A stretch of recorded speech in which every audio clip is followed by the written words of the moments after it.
and welcome to the show. Hey, thank you all so much for joining me. Today is January 12th, 2025. I'm Eric Murphy. This is Skeptic Generation, and we need to talk. So this is the second Sunday of the month in January, and after today, I'm going to be getting some help the second Sunday of the month, doing the intro and everything like that. You know him. You've seen him before. Friend of the show. Thank you so much for joining me. Let me get you dialed in here. Elliot, how's it going? I'm really happy, man. I was off camera just kind of like shaking my butt, just excited for it. It's actually something that, I've talked about with some friends a little bit. And Yeah? I think we as people should greet each other from now on just the way dogs greet us, Because Sniff each other's butts? No, not that. Just when we walk up to people, just wiggle your butt at them, Just wiggle at them a little. Be like, oh my gosh, Aaron, I'm so excited to be here. This right? is great. Like, this is it'd be much more fun. We'd all have a better life. I agree. I can see that. Just genuinely, yeah. So let me put the phone number out there so we can start, getting the calls in, and then let's talk a little bit. The first things first. Our phone number is 412-SKEPGEN. That's 412-753-7436. Or you can go to tiny.cc/SKEPGEN. That's tiny.cc/SKEPGEN. Our call screener is waiting to take your call. We have open lines, and we'd be absolutely happy to. We actually had a couple of calls last week. I know last week was a little more politically minded. And so there were a few philosophy questions. One of them was about choosing your beliefs. Another was kind of post-holiday, talking about, conversations with religious family. I'd be happy to see those calls come in. And if not, I'd be happy to, talk to other people who want to get into the weeds on the esoteric shit. But until we do, it's been, I haven't seen you since last year. Yeah, I know. It feels like it's been quite a long time. Yeah, I mean, the whole calendar has changed. Right? I mean, we've obviously been talking and all of that behind the scenes, but as far as, getting the word out, you have been crazy busy, and I would love to make sure that so long as you're here, we're making sure that we're putting, your platforms and what you're up to out there so people can find you and make sure that they don't miss an episode with you on it. Yeah, what have you been up to? I have been up to, a lot of stuff. And a good bit of it has been in person, which has been really, really awesome. I know for a lot of us here, probably, I know you and me, as well as a lot of people watching, we're really familiar with this online space and, being in Discord chats or YouTube live streams or, all these different places, right? But a lot of us, unfortunately, don't have the opportunity to get together with each other in person, to really sit across the table and break bread and laugh and hug and all that good stuff. And that's actually been something I have been working on over the past few months. And so I can officially announce this because it is out there and it is public, which is in July of this year, just a little bit outside of the great city of Nashville, Tennessee. Mm-hmm. Heathens, atheists, and skeptics of all kinds will be gathering for the very next NanoCon. That's right. Oh my the God. Nashville Nuns Convention. I didn't folks. know this. We are bringing it back. It is tickets are live. You can go up and get it if you want. We are adding all of the different speakers and all of the different topics we are going to be talking about over the next couple of weeks and stuff. But yeah, you can, if you are already excited, if you are already interested, you can go to nanocon.rocks and you can get your tickets. Nanocon.rocks. I like that. Right. I don't recall us talking about NanoCon officially being. You were talking about hoping to make it happen and You just dropped that shit? So here's the thing. I always wanted to go to NanoCon. And the first few years that I was really involved in the atheist community, I just never had the opportunity. I went to Tennessee for a debate. But other than that, I really didn't. I'm very, very excited. So when is it going to be? The last weekend in July, the 26th, the 27th, and 28th is what we're planning. That Saturday, the 27th, is the official day of NanoCon. But we're doing something we've never done before, and we're seeing how many people would be interested in making a whole weekend of it. So I know there's already a few of us that are planning on being there, Friday, right, the day before, and staying Sunday the day after. And so we're talking about just kind of jam-packing this weekend. Because we are basically taking over this state park, you guys, at the end of July.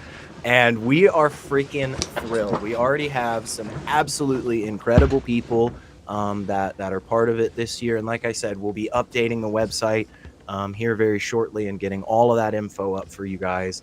That is, I can't say anything else, okay? I can't tell anything else, but by the next time I am on here, you guys, okay? So the second Sunday in February, I will be back, and I will give you the full Monty. You will get all the info. It will all be there. You will be very excited because NanoCon's not the only thing we're doing. We've got some really, really cool events that are coming up. And if you are in this area, if you are in Tennessee, if you are in the South, if you are within about 8 hours of Nashville, Tennessee, I promise you are going to want to pay attention because we got some fun stuff coming, man. So who's a good time? So who's putting this on? Is this like a Nashville Nuns event? Yeah. So the Nashville Nuns is a registered nonprofit, have been for years now, and it is the same group of people that have been putting this on since the beginning. So we are extremely, extremely lucky that in the Middle Tennessee area, there is probably about 2, maybe 3 dozen of us that are every other day at some event or chatting with each other or organizing. We've got 6, maybe 7 different groups in the area. We just met somebody a month or 2 ago, not very long ago, that is starting up the next Recovering from Religion chapter here in Nashville. No shit. So we are absolutely excited that this area is hot right now. It is up and coming. We've got all these incredible people, and we decided we want to do something about it, man. I'm blown away. I didn't know that RFR was opening local chapters.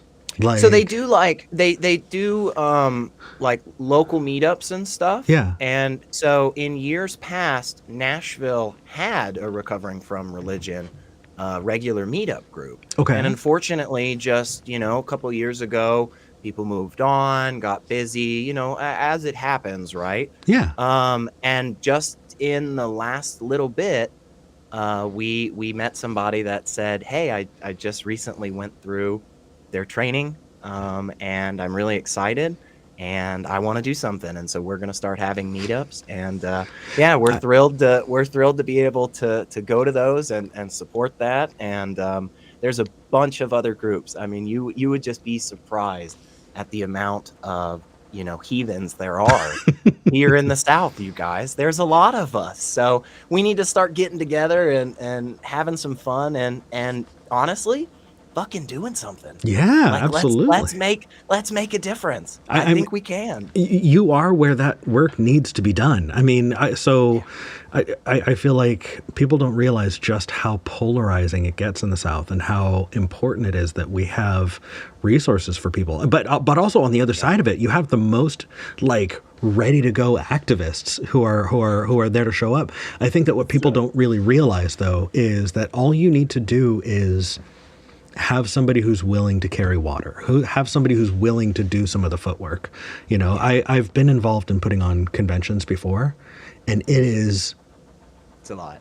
Unbelievable. It is unbelievable. The people who are putting who put something like this on need 2 weeks just to sleep after the event. And you may not have the same friends that you thought you did when you came into it. It is it is. Yeah, I'm really, really happy to hear it, and I'm really, really happy to hear that RFR is coming back to Tennessee. That's awesome. All right, great, man. All right. And then, like I said, seriously, guys, because Eric already said it, I was absolutely thrilled when he asked me. Yes, so I'm gonna be back on. Oh, okay, go ahead. You say it. No. So okay. Hold on a second. Hey, everybody. Listen, I have loved this last year. It felt like we have had some wonderful time together, and I'm not going anywhere. But the best version of me has more to play off of, the best version of me is somebody who is hanging out with a friend and doing this as well. You know, I feel like when you get really good people together, that they make each other better.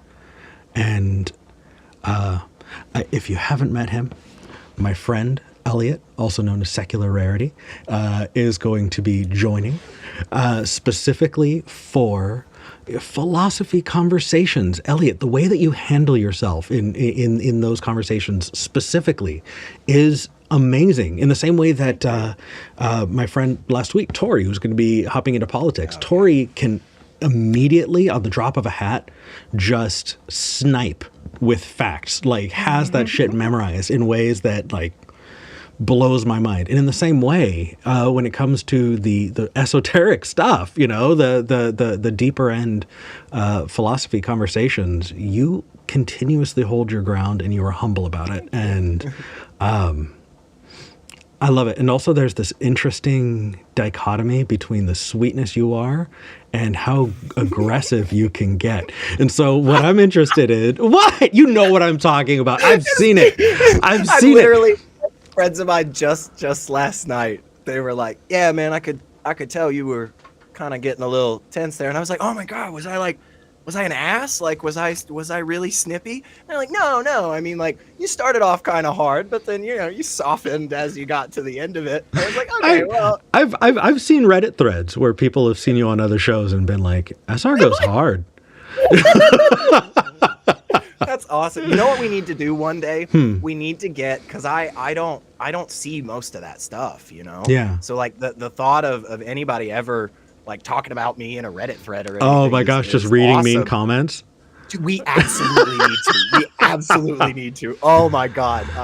Yeah. So much fun. I'm looking forward to the dynamic that we create together as we continuously can rely on having those conversations. And I feel like if we're having philosophical conversations, getting to talk to the same people means that we can move past 101, we can get to 201, right. We can get to 301, and people can see how those conversations evolve and grow. And I'm really, really excited about that. So thank you for taking this on. I mean, holy crap. Not only that, but as I do clips, people will be able to see at a glance which ones have you in it. We're getting some color scheme stuff changed. If any keen-eyed viewers were paying attention during the intro, you were added to the intro. It like truly in the intro, I went in and rotoscoped you, and I'm going to be doing that again so we can get a really, really good, like, there's so much coming up, you guys, and I'm really, really excited about it. We do have a caller on the line who's been waiting for 20 minutes. 15 minutes. But before we take this caller, I do want to put the phone number out one more time, because one caller is not enough. We gotta have these conversations. And I am disappointed for the people who called in last week. We said, hey, call in a week. I want to see those calls. But if you want to have these conversations, you should call 412-SKEPGEN. That's 412-753-7436. Or you can go to tiny.cc/SKEPGEN. That's tiny.cc/SKEPGEN. And by the way, that phone number, or that link, the tiny.cc link, is international. And we're paying all the fees. It's taken care of on our end. All you got to do is focus on calling in and letting us know what you want to talk about. So our call screener is free and waiting to talk to you. And in the meantime, let's go ahead and talk to Let's talk to Tim in the UK. Tim, you're live on the show. How's it going?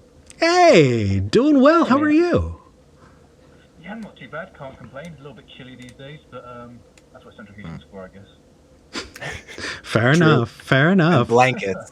Yeah. Exactly. Yeah. Nice cozy day, I think. So, what did you want to talk about? What's going on? Well, yeah. It's kind of a current topic. I'm not sure how well where you are of it.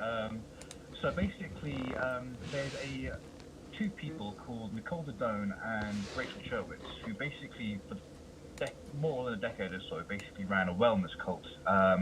Initially kind of based around San Francisco, I believe, but they tried going internationally. And they've had some negative recognition over the past few years. They've got a Netflix documentary kind of exposing a lot of the stuff they did. And also, I think there's a BBC 4 radio documentary kind of talking about some of the stuff, the people who were part of it, and also ex-employees.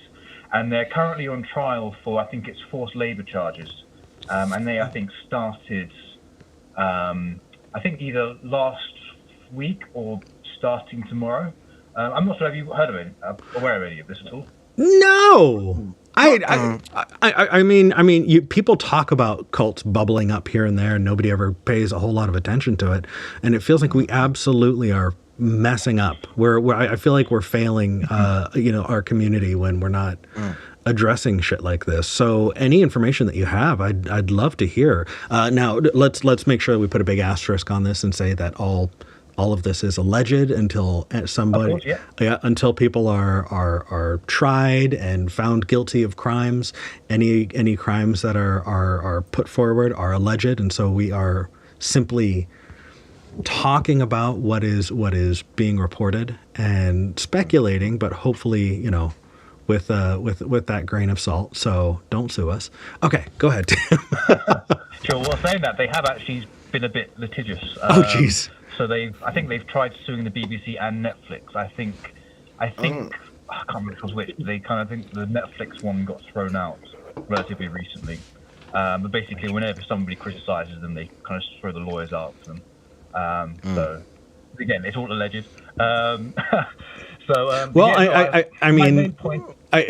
It's probably not alleged how litigious they are. If No. Yeah, that's crazy. Yeah, but Yeah, that is the same. Yeah. Anyway, go ahead.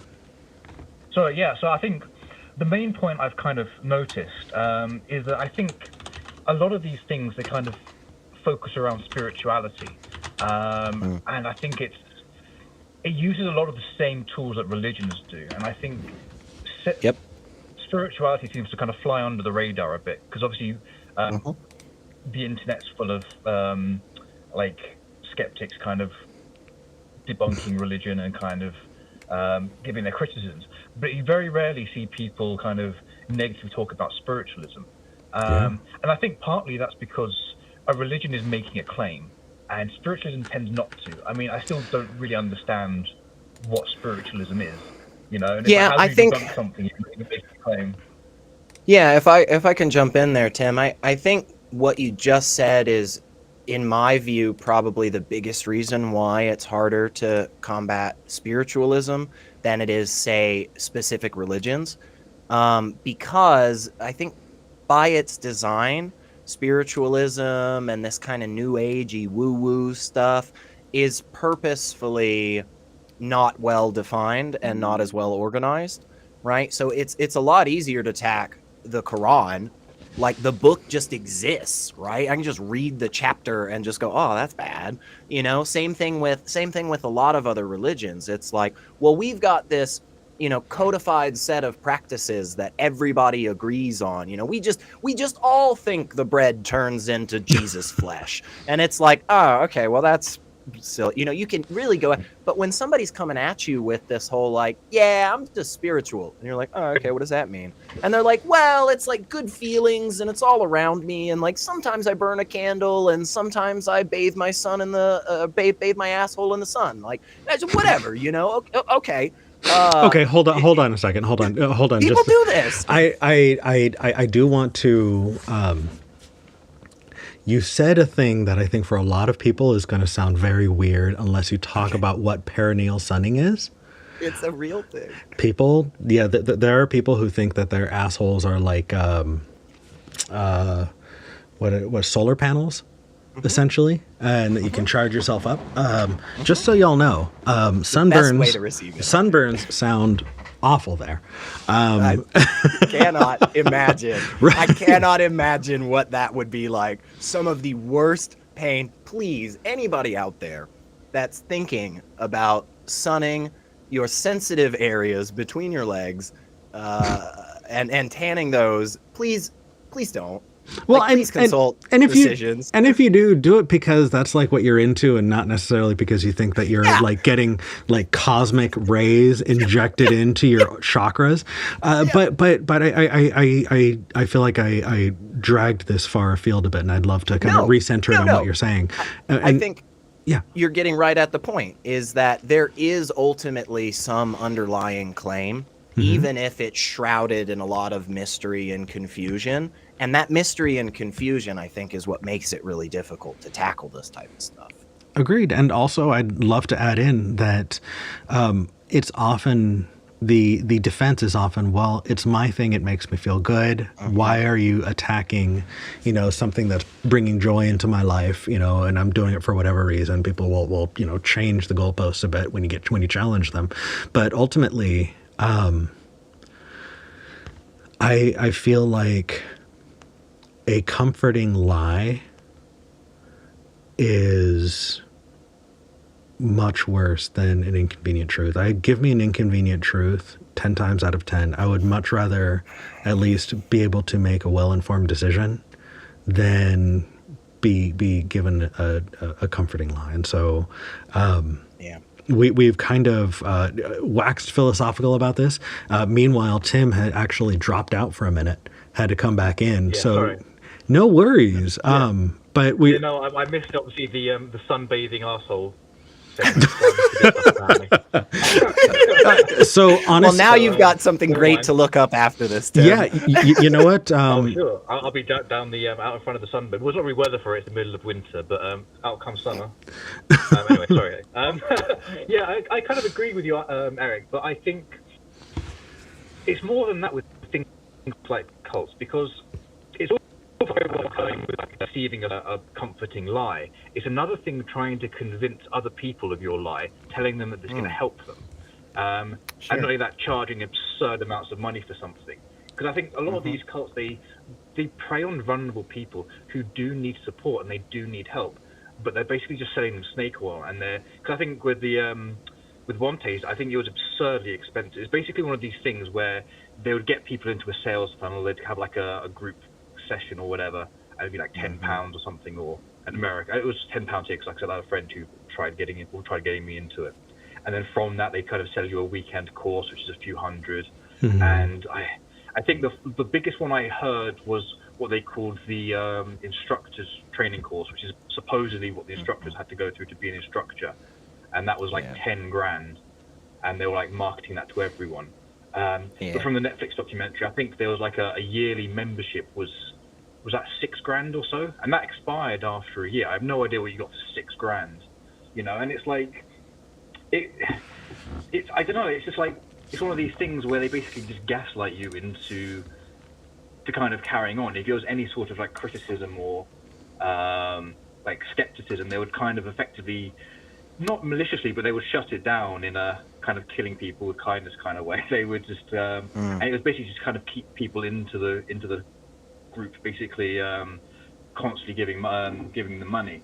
And one of the things I didn't see myself, but apparently they were, one of the things they were charging, I'm not sure if it's what's actually on the charges at the moment, is they were encouraging their employees to basically have sex with wealthy clients to try and get them to buy courses pretty much again and again and again. And they made literally millions from it. Jeez. That's been more than just a bit of a comforting lie, I think. Well, if that allegation turns out to be true, then that sounds like prostitution, and that would be really bad. Potentially sex trafficking too. Yeah, it's also very if that got investigated and if that actually happened again. Right. alleged. Right. That said, yeah, no, I'm happy you brought it up. I have not seen the mini doc or the documentary, but I'm definitely going to check it out. Yeah. Yeah, that's. Well, It's so we're frustrating. supposed to. I mean, we're the title is "But Why Philosophy." So let me do my philosophy thing here, Tim, and I'll say this, which Sure is thing. this issue here, and the issue that we find in Scientology, the issue that we find in extremist Islamic, fundamentalist Christian, all of these different groups that we can all think of, right? They use the exact same tactics. And what underlies those tactics and the success of those tactics is poor critical thinking, a lack of a sound epistemology. And that I think is one of the biggest things that we can do across the board for ourselves and others.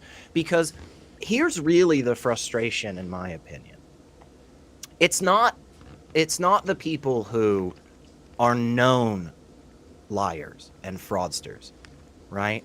The con artist that travels from town to town purposefully selling their bullshit snake oil, yes, obviously that infuriates the crap out of me. Obviously, that's the person I want to go after and the ideologies that I am going to try and debunk.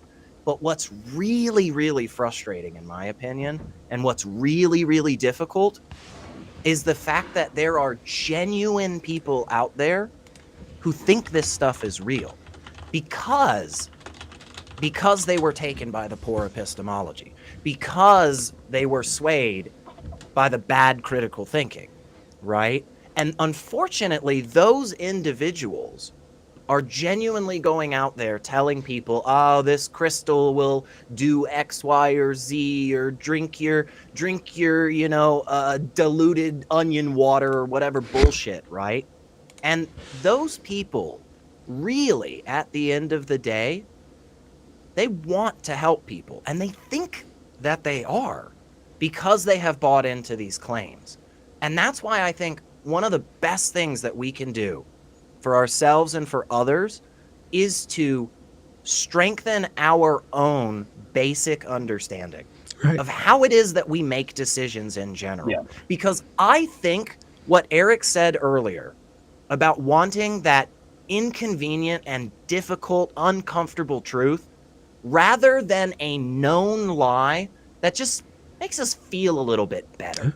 I actually think the vast majority of people agree with that statement. And I think we can prove it. I think we can demonstrate to them that they think that, you know what, knowingly being lied to, even if it makes me feel better, is not the way I want to live my life. And that's something I think we all can do a better job. Ourselves first, because once we learn that, we can show that to people time and time again. Hey, man, you wouldn't do that. You wouldn't take your truck just down to some random jackass. You take it to the mechanic that you know's been working on it. Yeah. Why in this situation would you do anything different? Yeah. Why are you talking to this Rasputin-looking motherfucker about astrophysics when you should be talking to an astrophysicist, right? Just so that we can like put this in actual doable terms. I think that the kindest thing that we can do for each other is if we take an idea seriously, attack it. Unfortunately, I have done this for the last 4 years over COVID very, very like intensely with my partner. And so they know that if they say something that sounds interesting or clever, and I just dig the screws in, that it's because I'm this close to believing it. I'm this close to being like, okay, no, I'm on board. But I feel like, if anything, you want to realize that you screwed up in a safe place. You know, yes. you want to realize that there's a flaw in what you're saying. Maybe it's sexist, but it's the first thing that comes to mind. Girl math. You know, I went and I got $2,000 worth of things, and I saved 40%, which means that I have $600 more than I would have if I hadn't gotten the sales. That's $600 more I can spend somewhere else, you know. And it's like, okay, but if we just address that just like a little bit, right? Let's talk about it. You know, hey, why are you just, you know. One that really got me is I had people in my life who would drink lemon. It was water, lemon juice, some green powder, and a little bit of maple syrup, and that's all you got to drink. And it just gave you diarrhea. Like, that's all it did. It just wiped you out, and that's all they would drink for like 5 days. And they're sitting there anemic looking by the end of it, sleepy, pale, right? Without like any of the protein and nutrients they need to continue. And they're like, no, I'm getting everything I need from this. And it's like, but have you though? Like, can we sit down and look over, you know, what things do you need to survive? What are you getting out of what you're taking? Because we need to investigate it. So yeah, just so that we're not, you know, saying how important it is to strengthen our epistemic toolbox, but attack each other's ideas. It doesn't mean you're attacking people. And if somebody gets really, really offended, that means that means you stumbled on gold. You know, you stumbled on a blind spot. And for people who do have their ideas attacked by friends or foes, always use that as an opportunity to better yourself. The only thing someone's going to do is make you better if they go after you like that. You know, if somebody says you did something poorly, obviously you did to them. You know, and you can do better next time. It's just it gives you that chance to iterate. But either way. We've kind of moved afield of the apparent or alleged cult. So where is it located? Yes. Can I jump? Oh, real quick. Sorry, Eric. Can you check private messages? Go ahead, Tim. Sorry, I interrupted. Right. Yeah. No. Sorry. No. One thing that kind of comes to mind is I think the problem is that there seems to be a bit of a stigma with regards to being wrong about something, and really there shouldn't be, because I mean we're all wrong about things. Yes. And we even see it in things like debates. Well, why is it when we have a debate? Why do you have a winner and a loser in a debate? Like, there's no reason for that. Surely you should just discuss ideas and maybe kind of express arguments. Yes. It almost kind of, in a way, ties down to like the epistemology of where it comes from. Because I mean, in some ways, a lot of modern epistemology does come from religion, and the whole point of religion is my way of thinking is the correct way. And if you don't agree with me, you're a heretic. And I think it's not as bad as it used to be by any means, but I think there's still elements of it. And you're completely right. We need to be able to talk about ideas and challenge ideas, and there's nothing wrong with that. Yeah, and I think you brought up a really, really good point, Tim. And I'll just go ahead and say it. I'm not 100% positive how we fix this, but I think you're totally right when you say there is a stigma about being wrong. And I think that is very problematic, and it's something that we should address as a society, right? And again, I think oftentimes the best way to do that is to start with ourselves and to have that experience, right? The next time somebody says to us, we're wrong on something, or the next time somebody says, I don't know that that's right, you know, for us to engage that situation enthusiastically and humbly and go, oh my gosh, no way. Like, yeah, tell me, please. You know, what did I get wrong? Help me out here, you know? And to genuinely step into that space, right? Now, how do we do that across the board? That's very tough. And one of the reasons is because I think for many of us, we have some experience in our past, right, personally, or, you know, we've seen this happen to others where somebody is very publicly wrong about something, right? You know, little kid raises their hand in third grade class and they say something real confidently and the whole class laughs at them because everybody knows that's not the answer. That's tough, right? That's a societal thing that is just kind of this way that we've been doing stuff for a while, you know, and it's hard. It's hard to change that stuff a lot of times. But I think one of the biggest things that we can do, again, is demonstrate to others whenever we're in that position, whenever somebody gives us that opportunity, right? We take that very excitedly and humbly and go, oh my gosh, yes, please, tell me where I'm wrong. This is awesome, man. Help me learn stuff. And then show that to other people, right? Show other people this is a cool experience of us learning and finally stepping out of that darkness and going into light. I mean, that's awesome, Now, how do we get all the little kids to stop laughing at each other when people say, I don't know. That's the tough one. But something that I think will be extremely beneficial for helping to tackle these types of alleged cults and so forth. Yeah. Hey, Tim.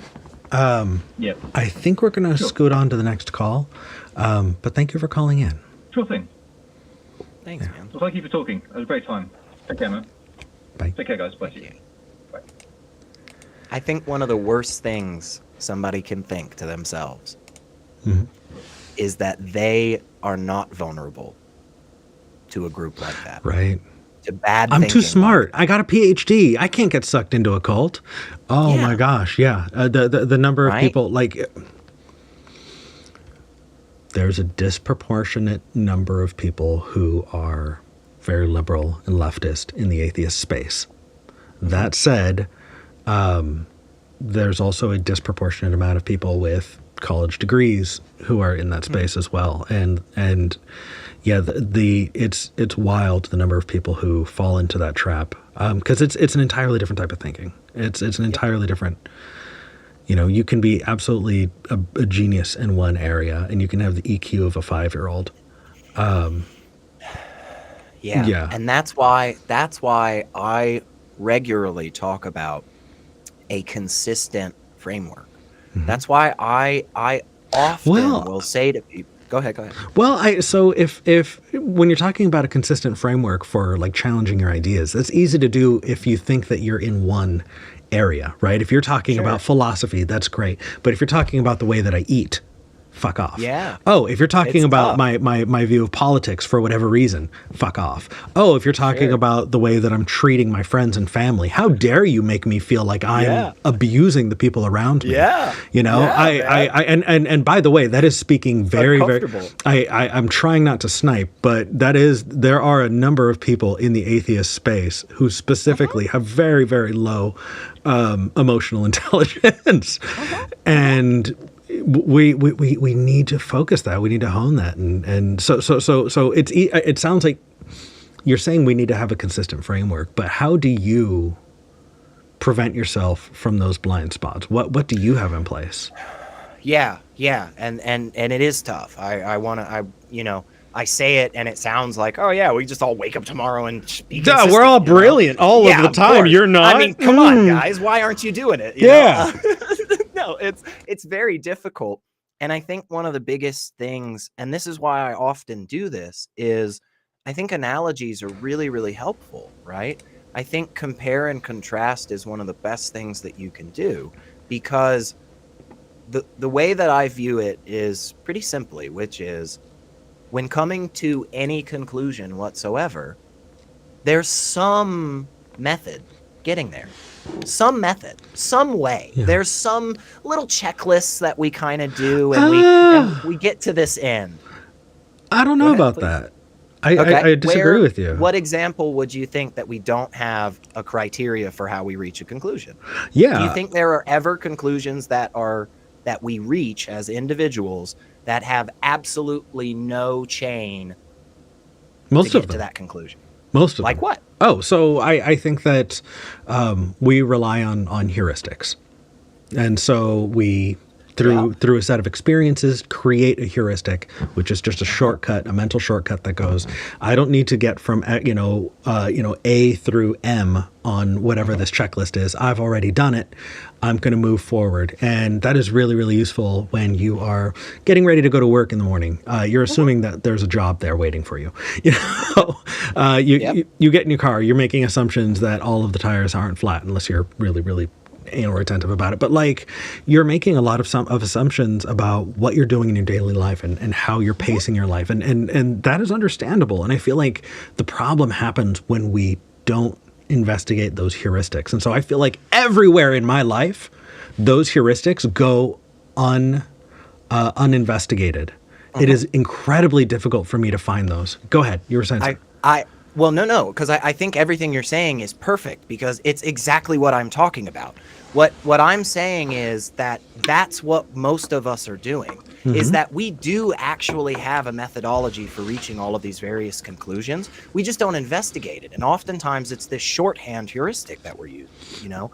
This is something that I think all of us are doing constantly. And that's what I'm saying we need to investigate. Yeah. I don't think that when it comes to any conclusion that a human makes, and this is, I'm not going to go deep into it, but this is because I come from the determinist side of it, right? I think there is always a chain of events that leads to the next event, right? And so because of that chain, that's why we get to this conclusion of saying, I do this, or I do that, or I like this, or don't like that. And I think one of the biggest problems is that all of us, in certain instances, very specific instances, are really investigating those heuristics. Yeah. And we really, really care about making sure that that methodology, how we get to this conclusion, is good. Yeah, but then when it comes to all these other things, we don't really investigate that hard. No. That's the consistency I want. I think that for me, the best way to do that is have people in my life who are ready and willing to disagree with me.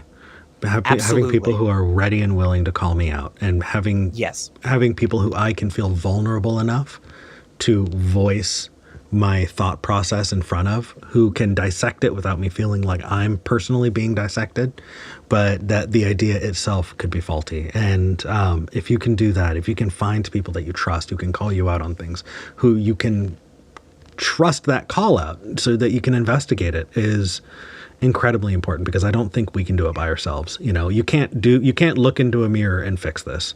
You can't, you know, the idea that you can single-handedly, through sheer will of you know, personality or determination or intelligence, pull yourself out of a cult just because you thought about it real hard is insane. Not really. Make sure you have people in your life who you trust, who can help you out with that. Yes. That's why we need to build a community. It's so important. That said, we have absolutely gone so far afield for 45 minutes. Let's hop into I know, right? Let's hop into the next call. We have Connor in Texas. Connor has called in plenty of times before. Connor, can you hear us? Yeah, I can hear you. Hey, how's it going?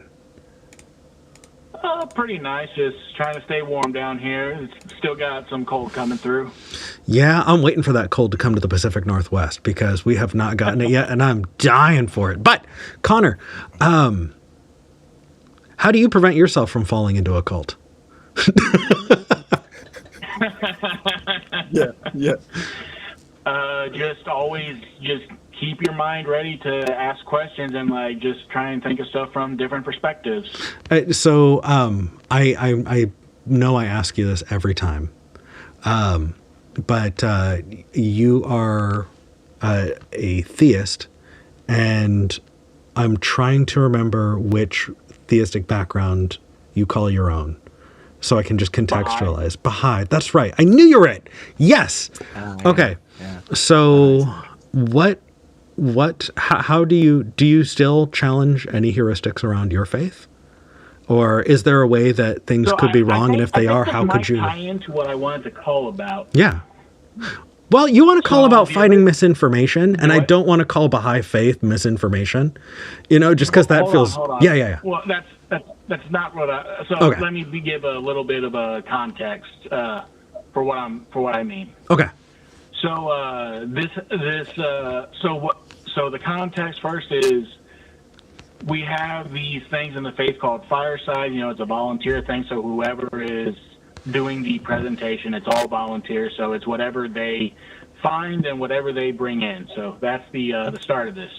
Now, this one in particular, it was So whatever This they person- find. Hold on. There's more to this. Yeah, please, because I need a little bit. When you said whatever they bring in, I'm just thinking I found a really shiny stick.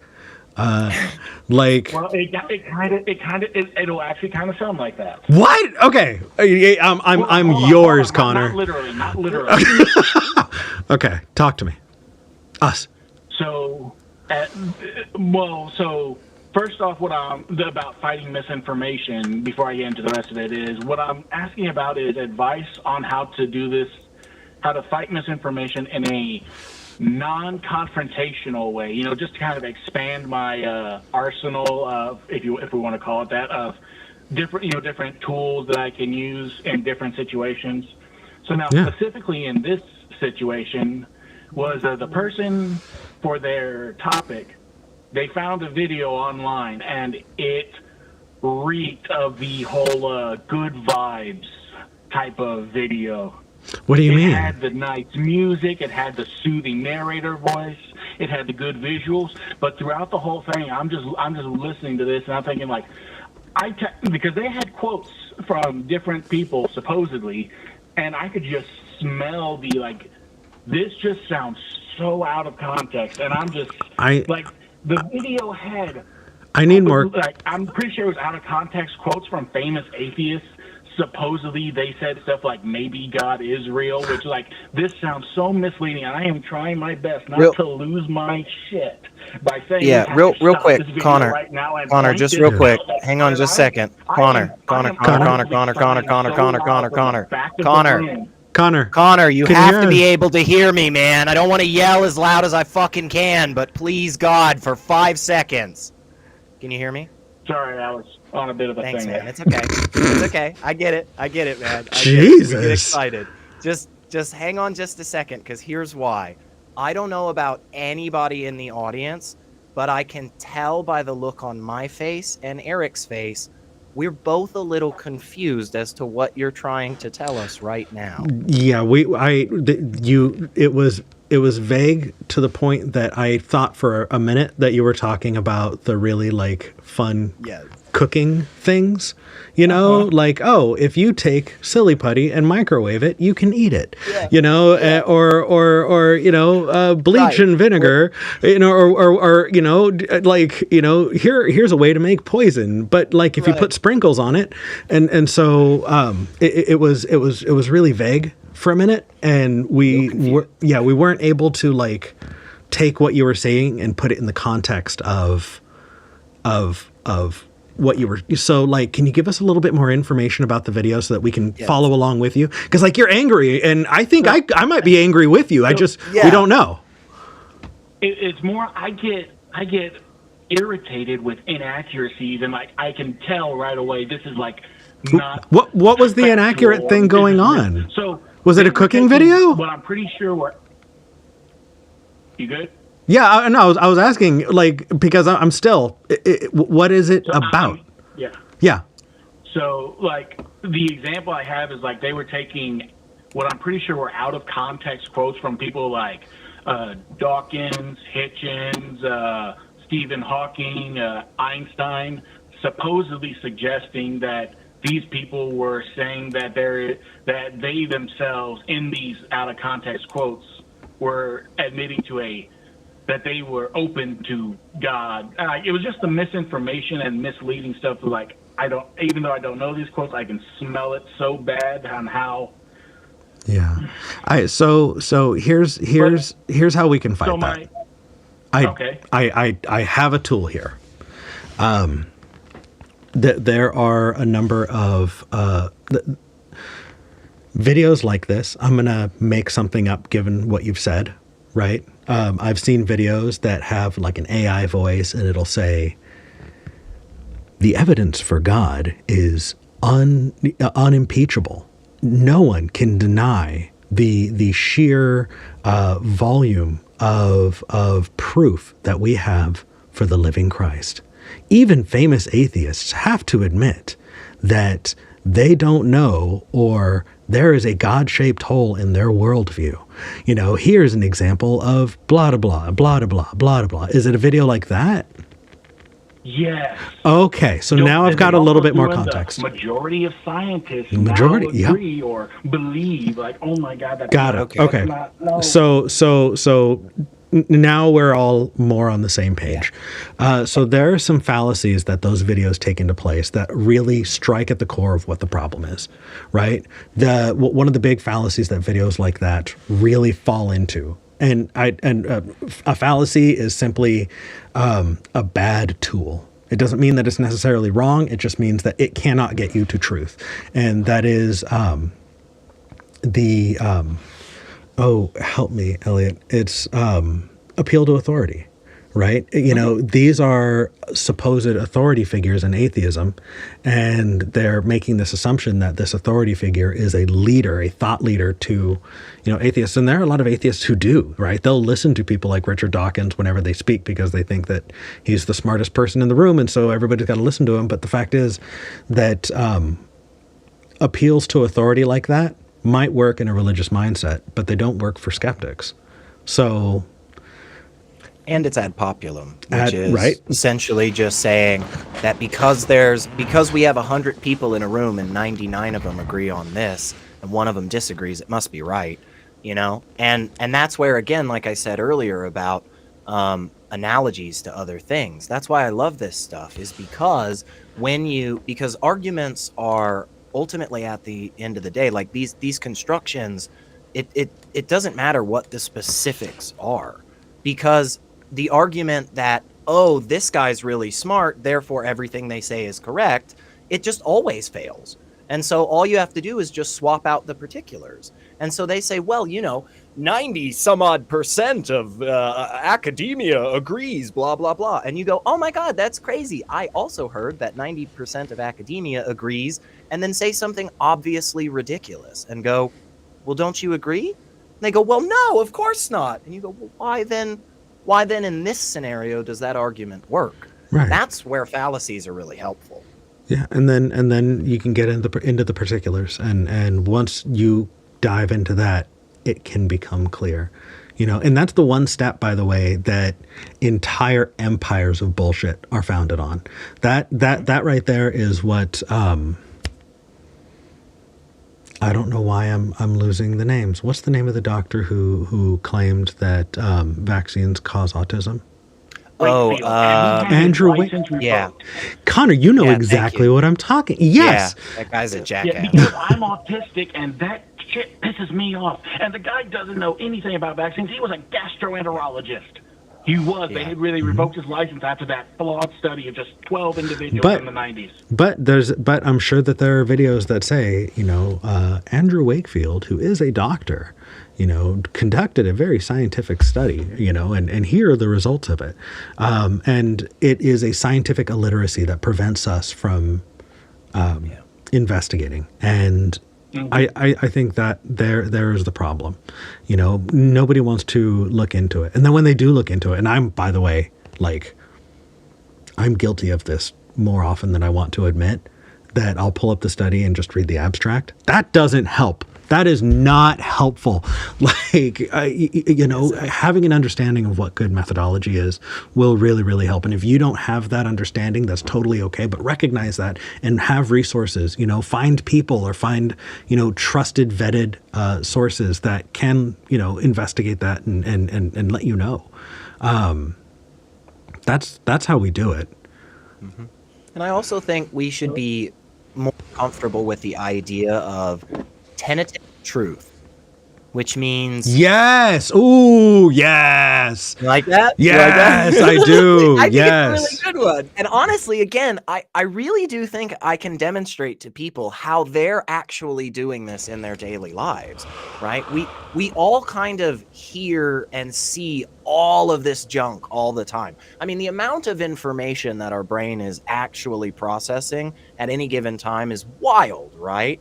And ultimately, what ends up happening for the vast majority of conclusions that we reach is we sort of have a fuzzy path as to how we got there. We don't really investigate everything. Like Eric was saying earlier, he's like, man, there are some things in life, it's like I drill down for every single step. And then there's other stuff, it's like, I just hop in the car and just drive to fucking work, This this is a beautiful, beautiful concept, in my opinion, because what it allows us to do is be a little bit more humble with stuff. And when somebody comes up to us and says, like, hey, you're fucking wrong, man.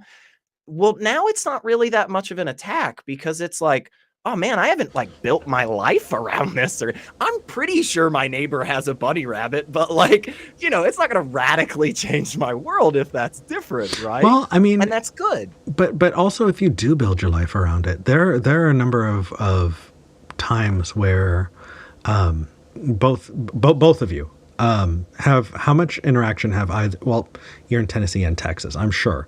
Pentecostals. Oh yeah. They right? all through here. Okay. Connor, do you have a lot of experience with Pentecostal Christians? Actually, no, which is kind of surprising. I come from a town that has a lot of denominations in it.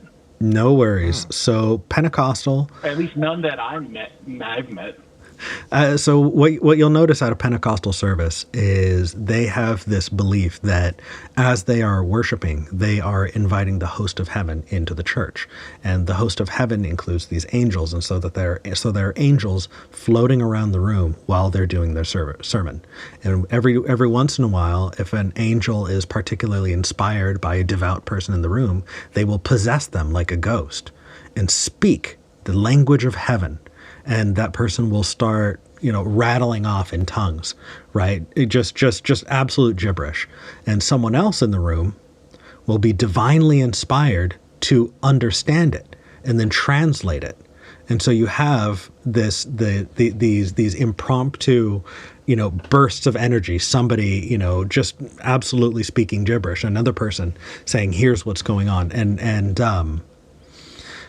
I've spoken to Pentecostal folks, and believe it or not, I'm sure it's not hard to believe, but if they're questioning, that means they're going to need to think about every single time they did that and realize that what they were doing was profoundly stupid, just cringy and embarrassing as hell. And honestly, I've seen that potential embarrassment push people right back into the closet. You know what? It's fine. It's fine. Or the number of people who in Scientology have paid unreasonable sums of money to get to a level. Yeah. And they have this sunk cost, right? I've put enough into this. I've put so much of my life into this, right? I sold my home. I mortgaged, all of my stuff. I lost my relationships with my family. If I challenge this and it's not true, the loss is too great for me to bear. Mm-hmm. So it's not just getting in the car or eating sugary cereal and thinking that you're having a healthy breakfast. It can also be balanced. Balanced breakfast. It can also be really, really intense. And so I just want to clarify that it's heavier than you were letting on, Elliot. No. I think you're entirely right. And what I was trying to get at is more of the idea that if we step into the space of tentative truth a little bit more, the likelihood that we're going to have those things in our lives where we have completely built our life around them, and all of these other things are now stacked on that thing that isn't really well founded, that likelihood decreases, because we don't so firmly plant our flag in the camp of this has to be right and therefore all of these other things follow, right? If we're more comfortable with the idea of, hey, that kind of strikes me. Maybe that's real. That seems to, let's try some stuff. Okay, it kind of works. Maybe that's all right. I think that is a recipe for us to be a little bit more epistemically sound. I mean, we're more likely, I think, to come to stronger and more robust conclusions in that method. But it's tough. It's not easy. No. So I just want to dive in. How does this conversation impact your beliefs? I mean, I'm just going to keep doing what I can to, if there is something that can be factually proven, then just go with that. But what I would also like to get into, like, just to make sure we're all on the same understanding here, is like, if I could just go into a moment for like what I did do in that scenario about trying to fight any misinformation I found. And then maybe just like if y'all could advise on like other stuff I could have added or not done. Or so after the video was over, the presenter opened it up to discussion. And so, of course, me being in that irritated mood, I did start going a little aggressively into different things that I thought maybe had kernels of truth, but like were misinformation. And like I even brought, the only thing I knew for certain that was a complete fabrication was that quote by Einstein they used about what he considered his biggest blunder, which they tried to use it to say had to do with the beginning of the universe, which it didn't. It was about quantum entanglement, and he was actually proven right when he thought it was his biggest blunder. And the only other thing I could do after that during the discussion is just when other people would say a certain word to describe or to use, and then I would have to like just repeatedly ask like, okay, but what definition are we going to use for this word? I'm trying to be as non-confrontational as I can to just make sure everyone's on the same page and getting to what's real and truthful. I honestly, that question alone, how do you define this word? And meet them where they're at.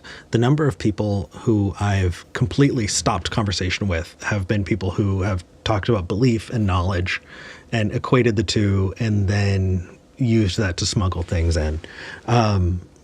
If you are able to get some good definitions together with somebody, you can have some really, really powerful conversations.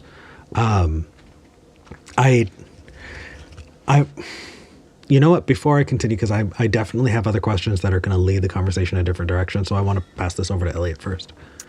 No, thanks, Dan. I have an awesome resource that I love talking about, Connor. And this is something that, a lot of people that have heard of this before will think that this is something exclusively for atheists to like talk about religion. But it isn't actually. It's actually a super effective method that can be useful in all conversations, whether it's politics, whether it's science, whether it's, should we go to this Italian restaurant to eat tonight? If you haven't heard of this nonprofit organization, Street Epistemology International, it's this really, really cool group of people that are really invested in the ideas of critical thinking and just having good conversation that gets us somewhere, right? And they've actually come up with this free course. So you can go check this out. It's called Navigating Beliefs. And you can just go type that in anywhere and go look up this free course on how you can learn how to do this yourself. And one of the things that they talk about is exactly what you were already doing, Connor. Setting the stage for the conversation by defining key terms is really, really important, right? As well as things like evaluating somebody's confidence in the claim. If somebody says something and you're like, hey, on a scale of 1 to 10, how sure are you about that? And they're like, I don't know, maybe a 1 or 2. It's like, well, gosh, they don't really believe that, right? Now, if they say a fucking 10, it's like, okay, this is important. This guy really believes this, But all of those techniques you can learn yourself, just at your own free time and whenever you have a few minutes, and then you can just start putting them into practice all over the place. And ever since I started using those techniques, just sprinkling them in here and there over my life, man, conversations are better. Like, I learn shit faster because I find myself falling into these same traps. We all do it. And somebody comes up to me and they're like, hey, Elliot, where'd you get that info?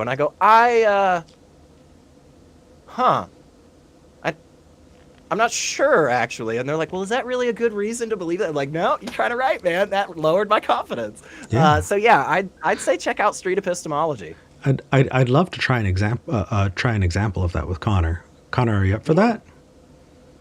Sure. Okay. So just so that I'm not barking up the wrong tree, the Baha'i faith believes, and I'm probably going to do this very poorly, so like correct me if I'm wrong, but the Baha'i faith believes that Baha'u'llah incarnated on this earth and shared some important information, and that important information is that all religions are true to a degree, that they are all incarnations of divinity. So if you're talking about Jesus or Muhammad or the Buddha, that they are all sharing a transcendent truth. And that transcendent truth, if investigated, if the Muslim faith can be learned about, if Buddhism can be studied, if Christianity can be taken back to its core elements, that somewhere in there is a line of divinity that is shared across them. So is that about right? I'd say that's a good gist or summarization of one of the beliefs. Okay, so I want to challenge that. So if, let's say, you were to find out, just hard facts that Muhammad was a con artist, but Baha'u'llah was still right about Jesus and the Buddha and untold other, incarnations of divinity throughout human history, would that shake your faith in Baha'i? It would definitely be something I would want to personally investigate Sure. and see where that comes from. Like, I know this is going to sound like a wishy-washy answer, but I would definitely have to be in the situation before I could really have an opinion or a thought on that, if that was specifically to come true, if that was specifically a true thing. Yeah, because anything I say right now in this hypothetical, I mean, I can say whatever I want. And that's how I'll react to it. Yeah. So honestly, Connor, if I were in your shoes, it would not shake my faith at all. It wouldn't. I'd be like, okay, cool. Baha'u'llah was still right. There, these core tenets of faith are still correct. If anything, everything is better now that we've weeded out a con artist, right? Could it be possible? Is there a potential universe where all of these tenets of faith are correct, but Baha'u'llah wasn't actually it did not have divine information, but they were coincidentally correct? That all of these tenets of faith are correct, but this one figure wasn't. Would that shake your faith in Baha'i, or do you kind of have the same answer there? Hold on, I just had a brain fart and no forgot worries. Half a second just said. No worries. Okay, so what I'm saying is, if the Baha'i faith were true, except for Baha'u'llah, right? If everything that they taught was true, but they were only coincidentally true, that they were not actually a divine incarnation, they just were accidentally correct. Would that hurt your faith? Because if I were you, it wouldn't hurt mine. Well, so before I was a member of the faith, I was originally raised Christian, but when I found about the faith, it was kind of like an easy thing for me to join, because the way I saw it, it was the same God. I just dropped the whole believing Jesus was the actual Son of God type of deal. So it's describing my transition there helps to explain any of this. Oh, it absolutely does. Where I'm coming from. Yeah, as I left Christianity, I also looked everywhere, and I also thought, what if it's all of them? I never really viewed it as leaving my original upbringing in Christianity, more like finding a different way of still believing the same things I already believed. So, Connor, if it were demonstrated to you, to your level of satisfaction, right? Like let's say somehow I have some newspaper article or some scientific, research paper or whatever, right? Something that makes you look down and go, "Oh my gosh, the God that I was brought up with from the Bible is just absolutely not true." However we get to that place for you, if you got to that place, would that make you think that the Baha'i faith isn't as well founded? Or would you still believe in the Baha'i faith? Hold on, really quick, Elliot. Are you talking about like the Christian God? So if you were to find out that okay. The God that he was raised with, because it sounds to me like what Connor was saying was, hey, honestly, I didn't really change faith so much as I understood that the faith that I was brought up in wasn't complete, and this is the complete faith. So if Connor were to find out that Jesus was just some itinerant rabbi who developed or not a cult, even real, or it was found out that we knew for a fact the writers of the various books in the Old Testament were making all of it up. Well, let's go with New Testament for yeah, okay. Connor, go ahead. We're talking over you. Well, so in regards to one of the things that Elliot just said, there is a lot of that stuff in the Old Testament that the Baha'i faith does view as just being metaphorical stories, like the stuff like the flood of Noah or Adam and Eve, those kind of stories, but really mythical and legendary and magical sounding ones. Those are just viewed as metaphors. Mm-hmm. And I just forgot the other half I was going to go into. That's because okay. I'll ask again real quick, which is just simply, if it were proven to your satisfaction, where you accept the conclusion, hey, actually, this faith that I was brought up in, this God that I believed, is totally not real. If you came to that conclusion, would that make you think differently about the Baha'i faith?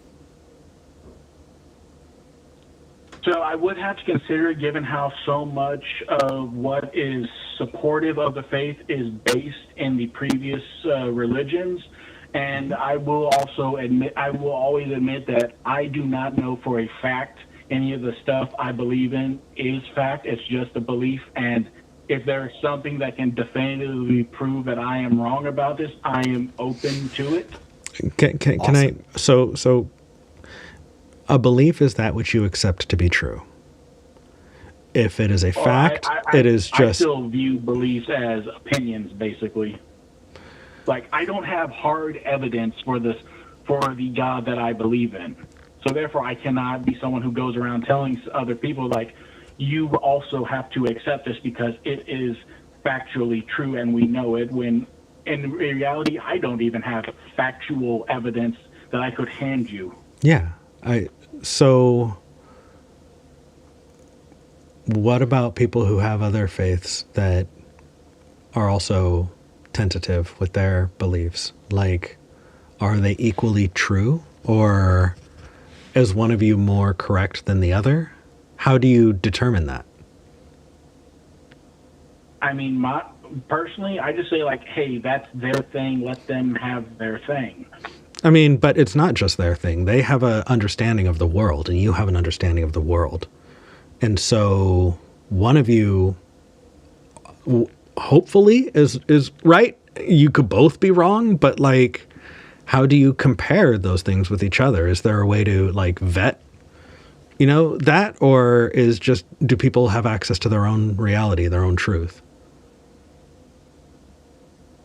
I mean, we can philosophize all we want, but that's definitely what we're here for. A lot of what I like about the faith is the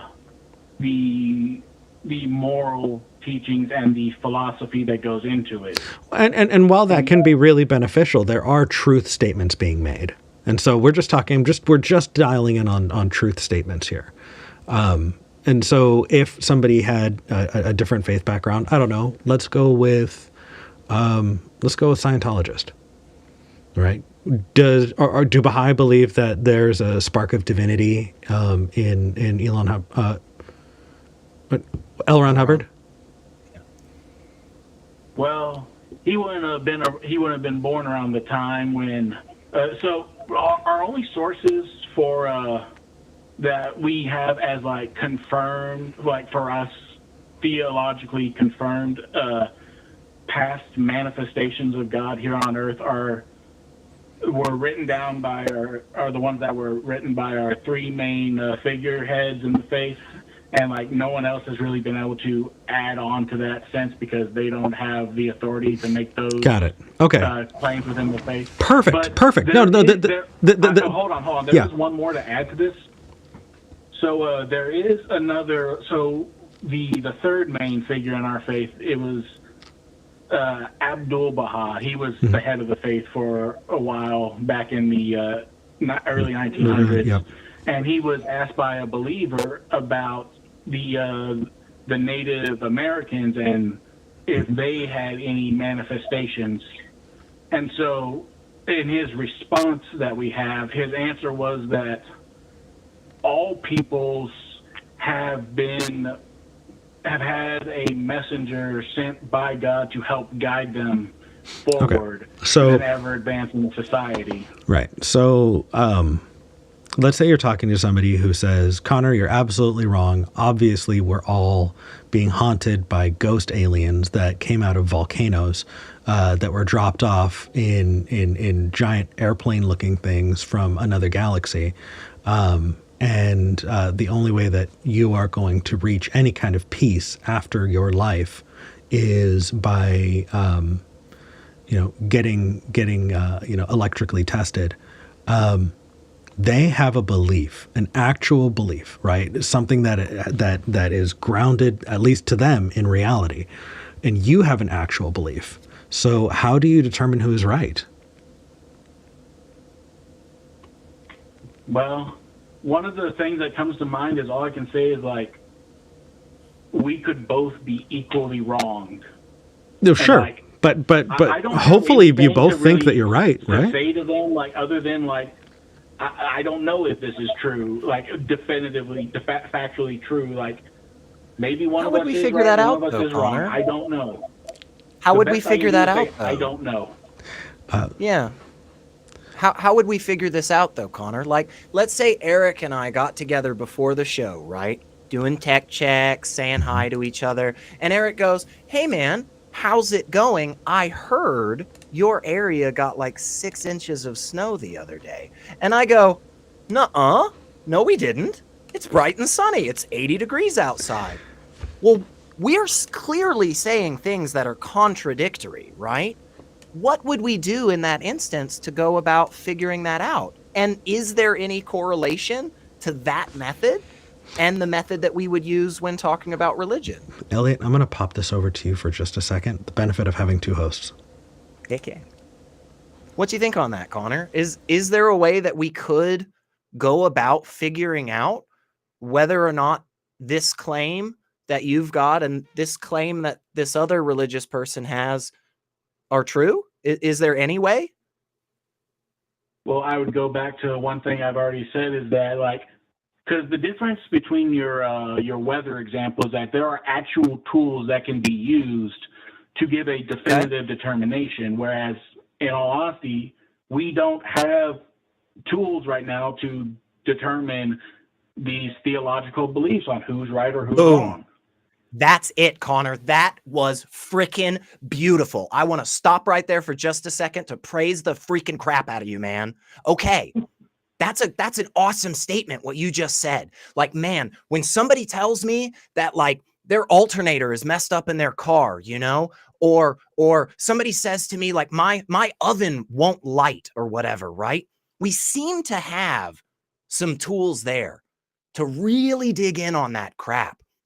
But then there's this other space that it kind of doesn't feel like we have super good tools, does it, man? And that's a problem, I think. And I think if we recognize that we're in that space, then tentative truth is absolutely the best we can do. And our confidence shouldn't be really high in those situations. It sounds like Connor agrees. No? That was a really good point, man. That was a really great point there, Connor. Because that recognition I learned a alone. lot of this stuff from watching people like Eric. Well, Yeah, I learn from Eric all the time. Oh shit, you're both fucked. So I think ultimately, if it's I don't know, if you don't know, and if there's no good way to tell the difference, then why accept a thing as true? Yeah. I mean, in this regard, it's a bit of a long story on why I believe, and I think I've taken up enough of y'all's time for the show. Connor, you have been patient in having this ongoing conversation for years, and I deeply appreciate it, and I can't wait to dive in the next time we talk. Yeah. All right. Take care, brother. See you. That was a really good conversation, man. Y'all got heated at the beginning. Holy shit. Oh, well, it was a little audio issue, sometimes I'm a little excited today. I had extra Wheaties this week. Which, by the way, I think the reason they use the term balanced breakfast there is really specific, because if you ever go look at the back of like a cereal box and you go look at the serving size and stuff, I think actually what they're saying is if you weighed out the amount of cereal and all these fruits and other things that are on this table, they would equal each other in weight. It would be a balanced. I think that's what they're saying. Oh no. I could be wrong. I'm getting cavities listening to you. I can feel my arteries just like hardening. Your heart just right, just right. So what Elliot is saying is alleged and absolutely something that you all should investigate, because we do not want to be involved with your Don't obesity. sue us, Kellogg's. Yeah. All right. Let's dive into our next call. It's a regular caller as well. Let me put the phone number up one more time. I think we have enough time to squeeze in one or two more callers after this one, depending. And so let me get that out there just so people know. 412-SKEPGEN. That's 412-753-7436. Or you can go to tiny.cc/SKEPGEN, which is what most people do nowadays. It is an online link that'll take you right to this call, and we would be happy to talk to you. Our call screener is waiting, and yeah, absolutely. That said, let's talk to Atheopagan, a regular contributor to the show. Atheopagan, how's it going? Eventually, I'm going to start asking for some residuals. I'll have the drawn up and sent to you. Yeah, eventually this show will make money. I'll give you twice as much as my salary. How about it, Atheo? Yeah. Oh my goodness.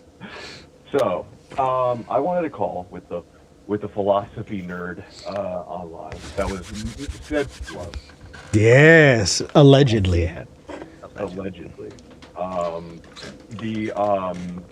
I've had a philosophical conundrum for quite some time. Okay. We often argue about different things in philosophy, engaging with a lot of different ways that we can run society, that we can engage with each other, et cetera, and how one should live their lives. However, the conundrum that I've always come to a wall with is that pragmatically, might makes right is the only functioning philosophy in a societal way, meaning that it is only people with power that are able to run things the way that they deem fit, and make societal changes in a way that will actually affect more people's lives. There's so many places to go with that, and I definitely have mine. Do you want me to go first, or do you want to go? Yeah, please, man. Okay. Yeah. So the first is we need to figure out what the goal is. Often when we have these conversations on this show, and when we're talking about skepticism, we're wanting to know what is true. And so we can look at this through that lens and say that the fallacy at play is ad baculum, the argument from the stick. And ad baculum, right? You're going to believe this or I'm going to hurt you, does not make the statement any more or less true, right? and that is a good tool for deciphering truth, right? If somebody is threatening you, at the barrel of a gun pointed at you and saying you are going to believe this, X, Y, and Z, the barrel of the gun does not make it more true. But you used a word there that really takes us out of the realm of skepticism. You said pragmatic. And if we're talking about pragmatism, we set aside what is true, then let's see what is most effective. It definitely appears that power and, threat of violence pragmatically gets the job done, whether a thing is true or not. Is that an accurate kind of restatement of what you're saying? Yeah, I would say that that yes, you're on the right track. Okay. But I would say that as commented in the chat by Pete, the universe is fundamentally unfair and biased towards violence. Definitely. I'm seeing more purple rhymes with oranges comment. Hey, that was my father's philosophy. Yeah. Go ahead. Well, I definitely would say I think the start of this conversation is defining what we mean by the word right. Do we mean true? Do we mean effective?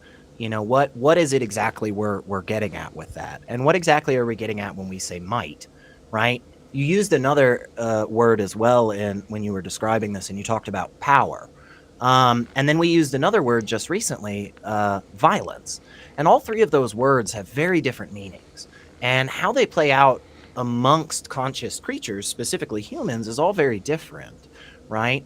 For dogs, right, in a pack, well, maybe violence is used a bit more to achieve that power, right?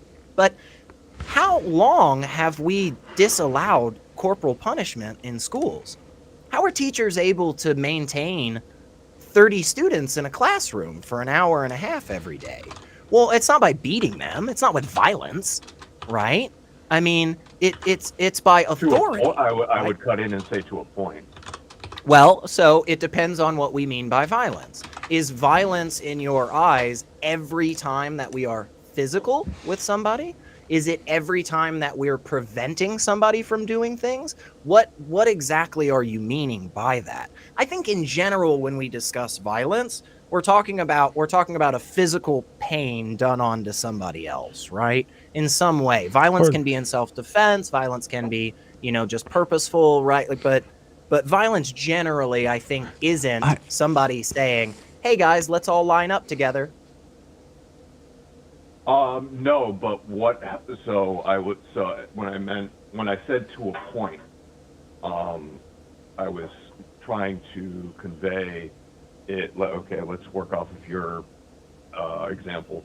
So you have a bunch of kids, you're running a classroom, you say, "Hey kids, everybody line up in a line." One child says no. And then when you can go through all the different psychological ways to try to coerce them into getting into line or give them an incentive, etc. And they still refuse.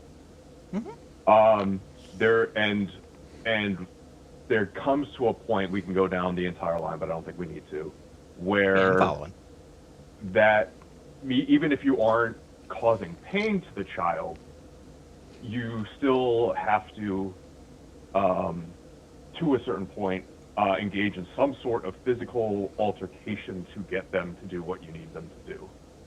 Do you consider a hug physical altercation? What's that? Do you consider a hug physical altercation, Connor? Atheopagan. Or do you Atheopagan. I'm so sorry, Atheopagan. I'm so sorry. We're talking to Connor so much. Do you consider a hug? Do you consider a hug in that same category? Once you answer, but I also believe that you said that violence requires pain, and I don't necessarily think I agree with that. You can restrain somebody without causing them pain. Elliot, where are you going with this? Well, there's a bunch of different ways I'm going, but the first thing I want to get at is the idea that when we say the term might makes right or might equals right, I think the problem that people are often associating with that is violence. And I think it's because we don't have a very well-defined understanding of what violence actually is. And I think that most people view things as violence incorrectly. And most people view power as violence almost exclusively. And I think that's very incorrect. I don't think I have power in certain situations because I'm violent with people, right? Okay. I think there are many ways to get power and get mightiness, right? And so ultimately the concept of might makes right isn't necessarily problematic if we're using the terms correctly. If what we mean by right is effective and what we mean by might is persuasion and power. I think you're taking the implication that it's problematic, and I don't know if Atheopagan actually expressed that. It sounded like to me earlier the reason that this came up was because Atheopagan was saying the difficulty we often get to in conversations about how to structure society is we seem to come back to this one place of might equals right, and that leads to a lot of problems, and that's uncomfortable. Am I wrong, Atheo? Yeah. No, I think that's pretty close to where I was going. Yeah. Yeah. I think you accept, Atheo, that in general the concept of might makes right often leads to problematic outcomes. And I would say that I think in general, yes, but I think oftentimes it's because we're not positive about what we're actually saying. And most people are actually saying violence makes shit get done. And I think that's true, but I just think that's a terrible method. And I think might is something, and power is something that can be extremely effective when utilized properly, right? A teacher has power, but it's not through violence. A good teacher uses authority. They use knowledge, right? That is what gives them that might. Now, again... So I disagree with you. Okay, yeah, push back. Yeah. So I believe that power is for whatever, right? It could be through violence, it could be through charismatic speech, but power is given to someone. It's when people decide to grant some level of their autonomy to another person. Maybe it's, I'm going to listen to what you're saying. Maybe it's, I'm going to follow your directions. I'm going to follow the laws that you're going over. I did a thing that you consider a crime. I'm going to, be arrested by you and be a part of this process. And whatever that case is, power Why are they granted that power from individuals? What's the reasoning for that granting? Well, whether it's violence or not. Yeah, I mean, and that's honestly, it is going to depend, right? It can be because of violence, it can be because of charismatic speech, or whatever the case is. But power is granted. There are people who are very mighty, who no one listens to, right? You think about the wannabe dictator who is very angry and very posturing, and nobody gives a fuck what they're saying or doing, and it doesn't matter how mighty they think they are. That power. Why would you call them mighty there? What definition of might are you using in that capacity? Because I would say, if you say to me, this person is mighty, they have no influence, they're angry all the time, they can't control their emotions, nobody listens to them, they never get anything done, I would go, that doesn't sound very mighty. Oh, I'm thinking about somebody who can physically take on 5 people at once, right? Some angry thug walking down the street, some angry, just stacked like a brick shithouse, and just can absolutely take you and other people down. And it doesn't matter how much they can fold you like a chair. They may have might in their ability to physically hurt you, but they don't have power in their ability to get people to conform to what they want. And that I think is where the distinction is. It sounds to me like actually what's going on here is when you're using the term might in this instance, you're talking about exclusively physical strength, the ability to commit violence on others. But when you talked about just a second ago that power to persuade people, that sounds to me like authority. And that sounds to me like the thing that they're missing in the instance of, I'm big, strong man, I can beat you up. It's that what they don't have is the individuals in the situation granting them that power, like you were talking about, because they don't perceive authority from this individual. Okay, so really quick, just to cut in, is that all you need for that is just enough people to agree with you. Okay, so can you define? We need some definitions here because now we're circling. What is authority and what is power?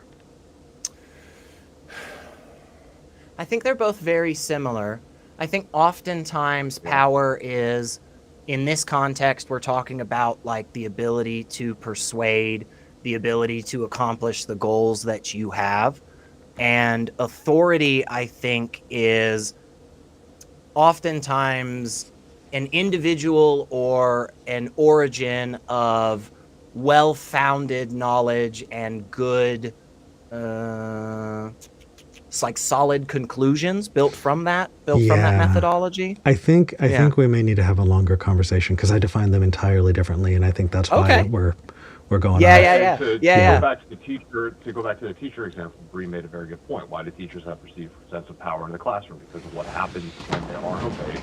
Somewhere down the line, the threat of violence from cops or from your own parents. Like, even if it isn't the I disagree. teacher. I was never threatened with violence as a child to obey teachers. And I know shit tons of people that have never been threatened with violence. Like back in the 50s, yeah, there was violence implicit. You would get beat by the principal. But these days, violence is not what adjusts people's decisions. So and we can go ahead. I'm sorry. No. I'm just trying to help streamline what you're saying. So it sounds like, Elliot, what you're saying is that fear of violence is not what gets kids to line up. So what does get kids to line up nowadays? Authority. Okay. And you define the ability to persuade, the ability to I think the ability to effectuate your goals in the world around you with others. I think that is where the true power comes from. And that is because the fact that, like you said, we have granted that power to those individuals. And that power comes from their ability to demonstrate the fact that they are knowledgeable, that they do have an ability to get to conclusions that are properly founded. I think we're definitely going to need to have a drink and talk about it because we sure will. This will be a fun conversation. Yeah, I've shifted over the course of the conversation. Coming to New York next month, or yeah, soon. We'll figure out a place. What's the middle place for all of us? Maybe like fucking Kansas or something. Like Please don't make me go to Kansas. Please don't make me go to Kansas. I hate the barbecue. It is the worst thing on the planet. The best thing about Kansas by far is the fact that that's where Daryl Ray lives. But that is one of its only saving graces. That's great. Anyway, I will just say this. Mm-hmm. I think the way that I would classify them at this point in the conversation now is that power is what is within a person's sphere of influence, and authority is justification.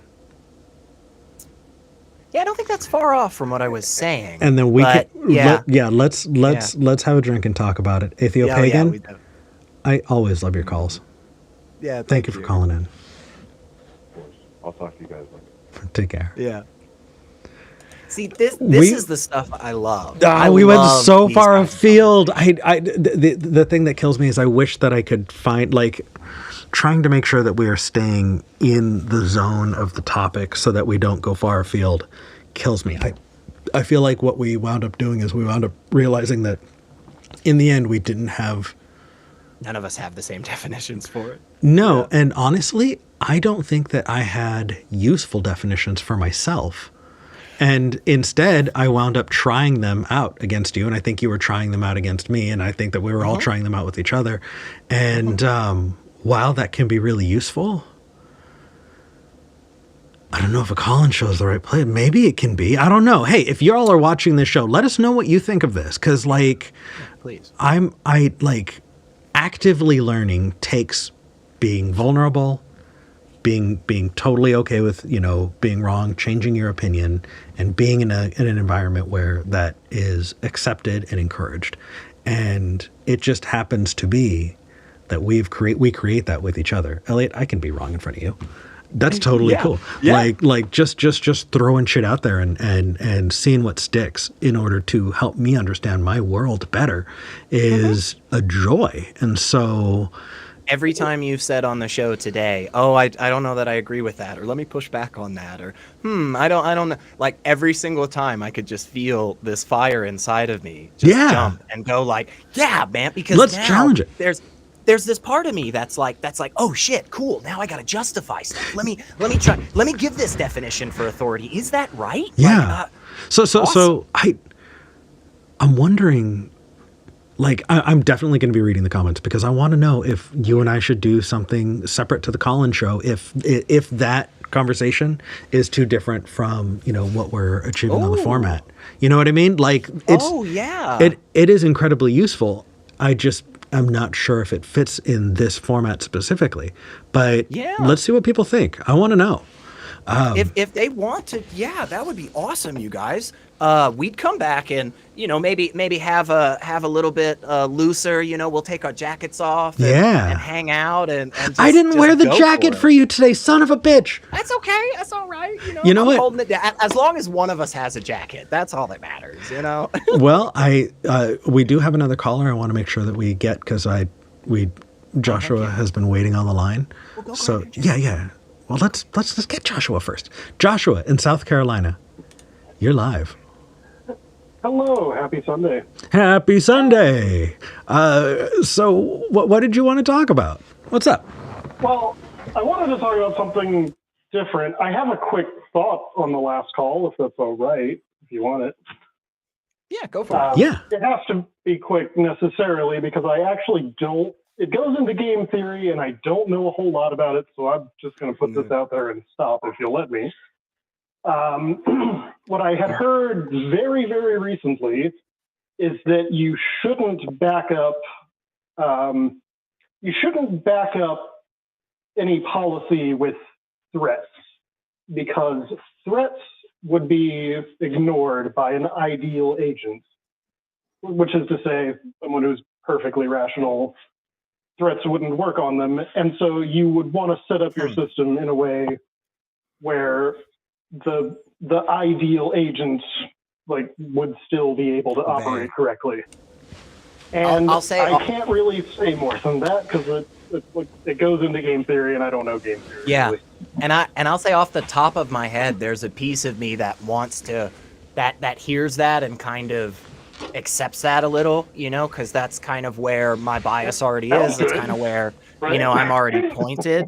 I'll say this though, and this is where I think some of that comes from with this understanding in game theory is that when it comes to researching things that actually motivate people to do something perpetually on their own, right? Now, we can stick a cattle prod up somebody's ass and shock them every 30 minutes. They'll do whatever the fuck we want. We can torture people. But what we're asking for is people on their own, of their own volition, to be doing, X, right?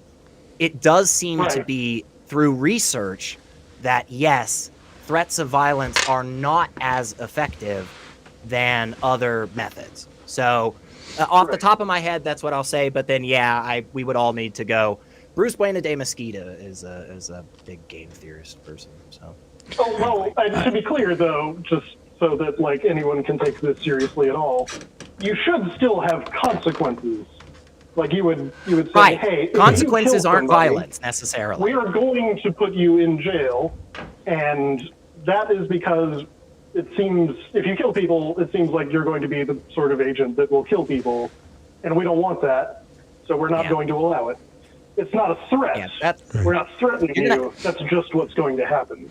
So you're gonna have to come back another episode and talk about that exclusively. I'll need to learn a lot more. Wanted to talk about. Yeah, we're juggling three things. Disagreements with family. I know it's been covered a lot, but Joshua, can you hear me? Yeah, I can hear you. Can you hear me? Yeah, absolutely. It looks like there are two things. One of them is when you first called in, I thought that I saw it read, "Why engage in philosophy at all? What makes that useful?" I'm sorry. And I honestly, I fucking love that question. The other is politics with family. And so I do have a political person on the first Sunday of the month. And so engaging with that philosophically, we can. But I would definitely encourage the politics conversation on the first Sunday of the month, because I've got Tory's I do fucking have sharp. like kind of a philosophical spin on it. So, okay, so either we can do the family or we can do the why politics at all. But either one, like, I just want to make sure that we're picking a lane. Absolutely. I'm so sorry. No, you're good. Yeah, I did want to, because last time I called, I didn't really engage with your episode theme at all, and I'm sorry about that. You're solid. Okay.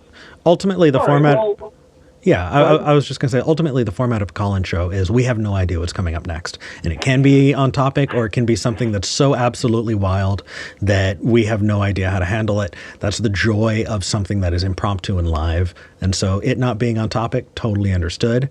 If anything, we're just like, I'm trying to silo things a little bit better so that we can have, structured episodes, at least in certain topics. But you're solid. All right, what's up? What's going on? Well, yeah, I guess so. Yeah, all right. I'll go with the other one because I've sort of fleshed that out a little bit more. I'm gonna call my dad right after this, and well, maybe I shouldn't put some weight. I don't mean to put a whole bunch of weight on that. He and I do have a relationship that works okay. The trouble is that I have pretty much ever since, like, right before the election, I just kind of haven't wanted to talk to my dad, really, if I'm being honest. Why? Because, well, he's the political disagreements, really. It's not that he's like a huge Trump supporter, but he's definitely not on my side of things. Right. And I'm not, like, I guess, like, how do I want to have a relationship?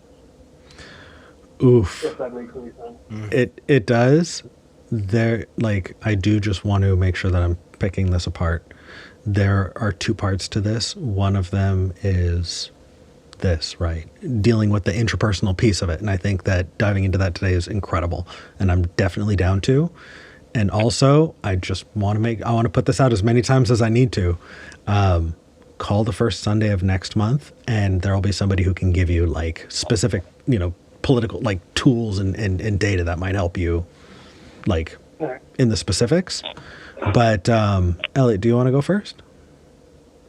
Yeah, I think the first thing I would probably ask, right, and I'm just saying this rhetorically, right, Josh, but the first thing I would ask is, why do you want to have this relationship, And do you find yourself in other relationships also feeling the same?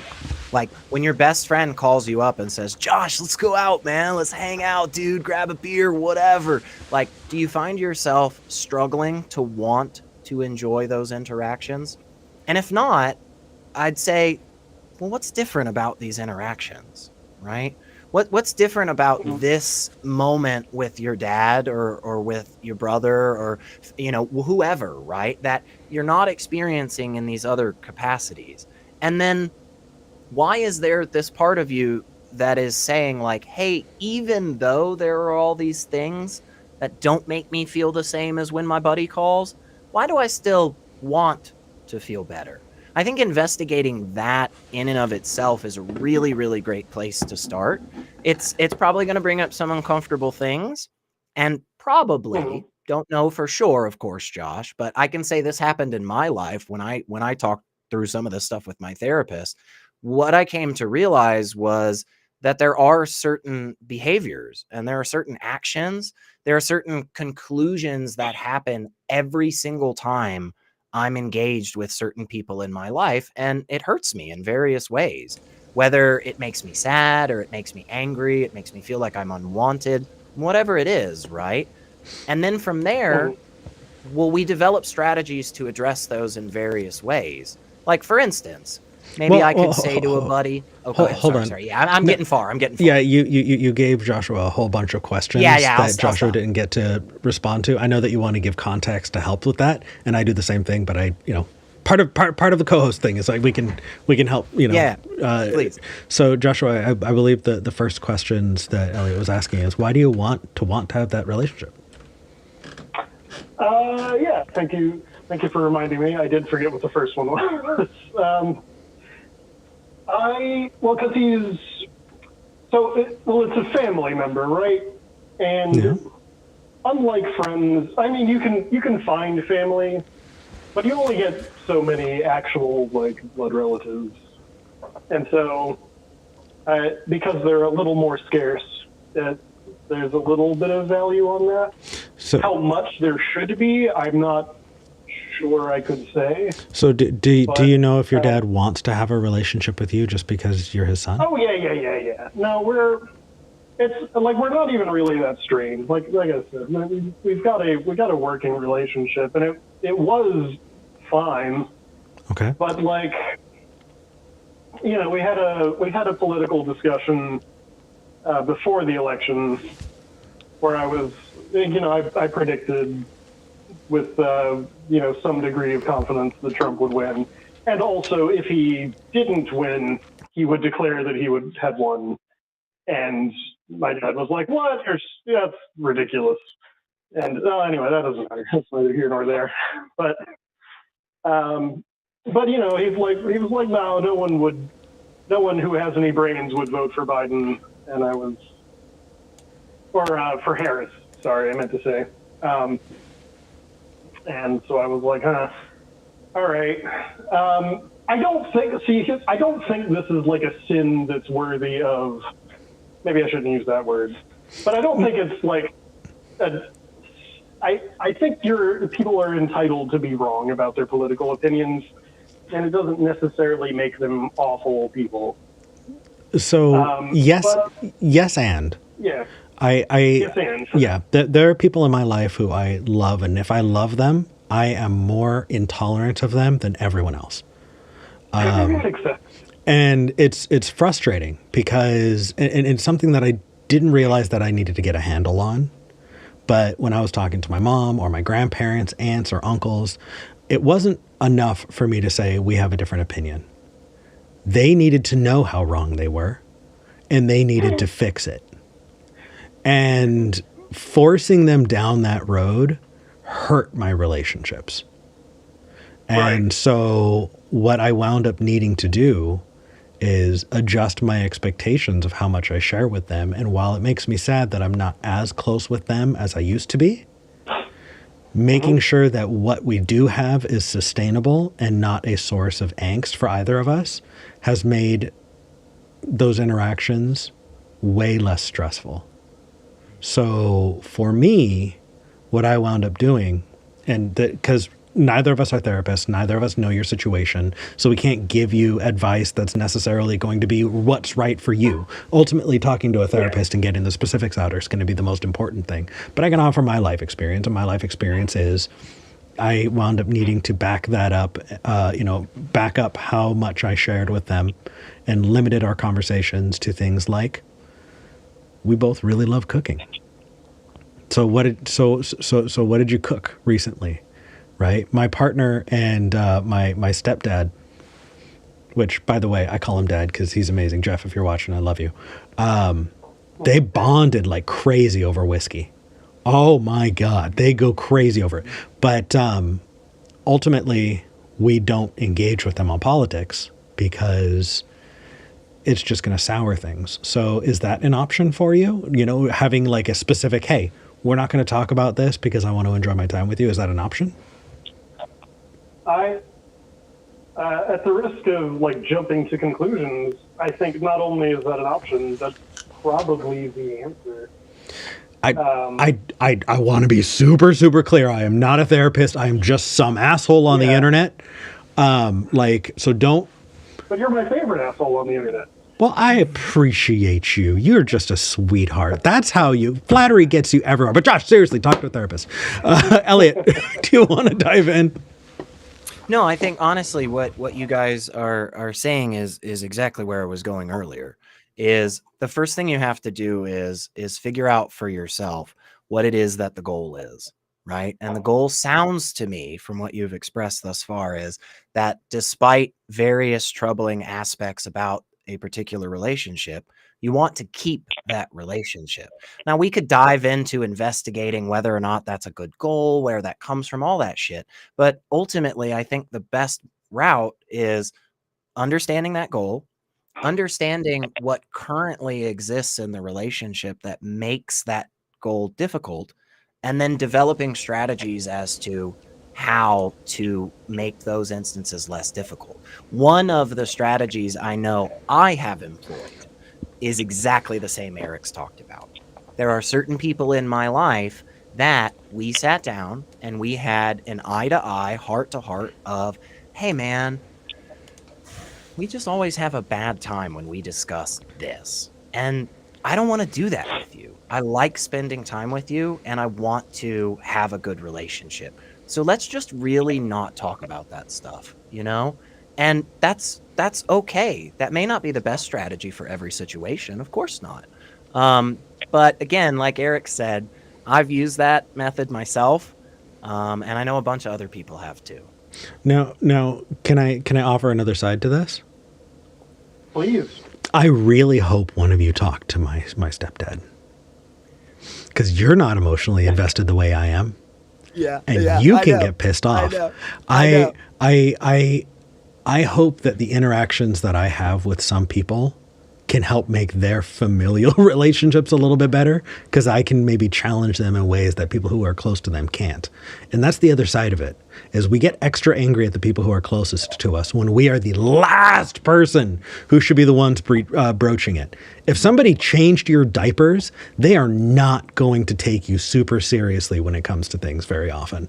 It's just, you just have less, like, that's just how that is. They've developed a relationship with you that is one where they are the giver of information, you are the receiver of information. And so, just, if anything, give him resources where his ideas can be challenged, but not by you. Okay. Yeah, I know it sucks. Yeah. It really sucks. I got a terrible image in my mind that I want all of you to also have, which is when you said the idea of if somebody changed your diapers, they're not going to take you super seriously. I was like, what if we just use that for like all the things we're afraid of? Like this asshole at work that, like gives you fear or something. Like just go change their diaper and then you won't be afraid of them anymore, Like imagine if you're afraid of Freddy Krueger, imagine if you could change Freddy's diaper. Would you still be scared? Would he still be? No, but I feel like I would just be fiercely disappointed. Yeah, probably across the board. I've learned something in my life. It turns out that people who are close to me don't want me to be disappointed in them. So yeah.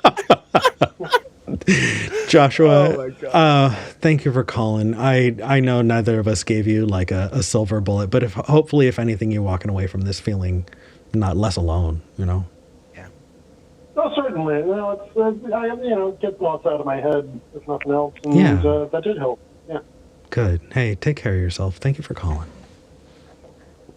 Thank you for having me. Have a good one. I can't sing the praises enough of the Secular Therapy Project, you guys. Yes. Just an absolutely wonderful, wonderful organization.